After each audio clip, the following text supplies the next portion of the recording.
ನಿಮ್ಮ ಬಿಸ್ನೆಸ್ ಯಾವುದೇ ಇರಲಿ ಅದನ್ನ ಪ್ರಚಾರ ಮಾಡಲು ಸುಮನ್ ಟಿವಿಯಿಂದ ಮಾತ್ರ ಸಾಧ್ಯ. ಕೂಡಲೇ ಕರೆ ಮಾಡಿ. ಸುಮನ್ ಟಿವಿ ಕನ್ನಡ ಸ್ವಾಗತ ವೀಕ್ಷಕರೇ, ಚಿಕ್ಕಬಳ್ಳಾಪುರ ರಾಜಕೀಯದಲ್ಲಿ ದೊಡ್ಡ ಸಂಚಲನ. ಜನತೆಗೆ ಮೋಸ ಆಯ್ತಾ ಅಥವಾ ಇದು ರಾಜಕೀಯ ಆಟನಾ?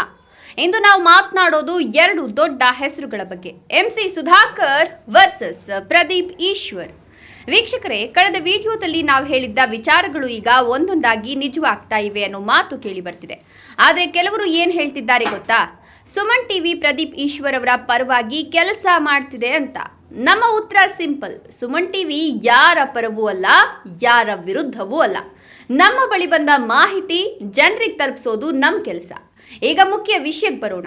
ಚಿಕ್ಕಬಳ್ಳಾಪುರ ದಲಿತರಿಗಾಗಿ ಬಂದಿದ್ದ 3 ಕೋಟಿ ಅನ್ನದಾನ ಯೋಜನೆ ಅದನ್ನ ಯಾರಿಗೂ ಗೊತ್ತಾಗದಂತೆ ಚಿಂತಾಮಣಿ ಕ್ಷೇತ್ರಕ್ಕೆ ತಿರುಗಿಸಲಾಗಿದೆ ಅಂತ ಗಂಭೀರ ಆರೋಪ ಕೇಳಿ ಬಂದಿದೆ. ಇದನ್ನ ಕೇಳಿ ಪ್ರದೀಪ್ ಈಶ್ವರ್ ಅಸಮಾಧಾನ ವ್ಯಕ್ತಪಡಿಸಿದ್ದಾರೆ ಅಂತ ಮೂಲಗಳು ಹೇಳ್ತಿವೆ.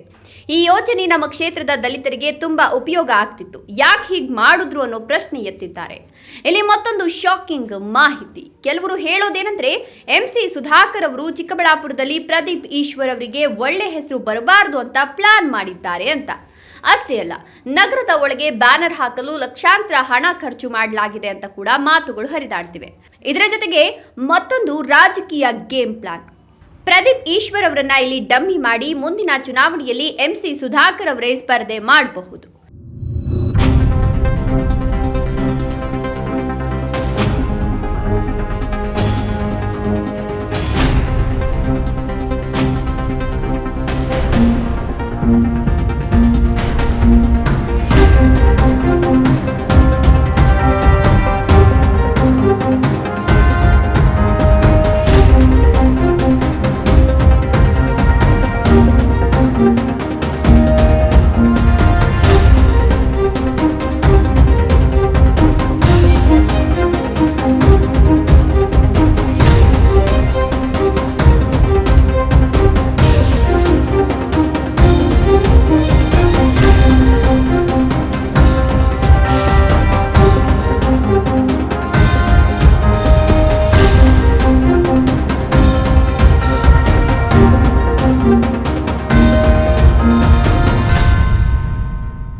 ಚಿಂತಾಮಣಿ ಕ್ಷೇತ್ರದಲ್ಲಿ ಮುಂದಿನ ಚುನಾವಣೆಗೆ MC ಸುಧಾಕರ್ ಅವರ ಅಣ್ಣ ಬಾಲಾಜಿ ಅವರನ್ನ ನಿಲ್ಲಿಸುವ ಯತ್ನ ನಡೀತಿದೆ ಅಂತ ಹೇಳಲಾಗ್ತಿದೆ.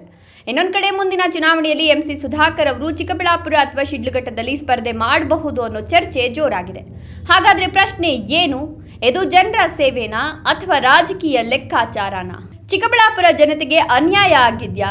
MC ಸುಧಾಕರ್ ಮಾಡಿರೋದು ಸರಿನಾ ಇಲ್ಲ ತಪ್ಪಾ? ವೀಕ್ಷಕರೇ, ಸತ್ಯ ಯಾವುದು, ತಪ್ಪು ಯಾರ್ದು? ಅಂತಿಮ ತೀರ್ಪು ನಿಮ್ಗೆ ಬಿಟ್ಟದ್ದು. ಸುಮನ್ ಟಿವಿ ನೇರವಾಗಿ ಮಾತನಾಡುತ್ತೆ, ಸತ್ಯವನ್ನ ತೋರಿಸುತ್ತೆ. ನಮಸ್ಕಾರ.